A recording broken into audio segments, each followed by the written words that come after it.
రిషి. లేచిపోదామా? ఇది నాకు 23వ పెళ్లి చూపులండి.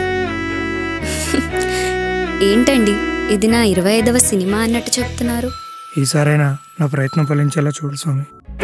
ఏ మీకు పిల్లలు పుట్టారనేమైనా డౌటా? వాడి పెళ్లి చేయడం మన వల్ల కాదు అని తెగేసి చెప్పేసి మనీ ఫైల్ ఏంట్రా బాబు, ఇంట్లో పెట్టరారా? ఎక్కడా ఉందో. ఏంటి ప్రాజెక్ట్ ఫైలా? మన స్టోరీకి ఇంకా బ్రేకప్ చెప్పక తప్పదు. బాయ్ రిషి. అమ్మాయి, ఏం మాట్లాడుతున్నావు నువ్వు?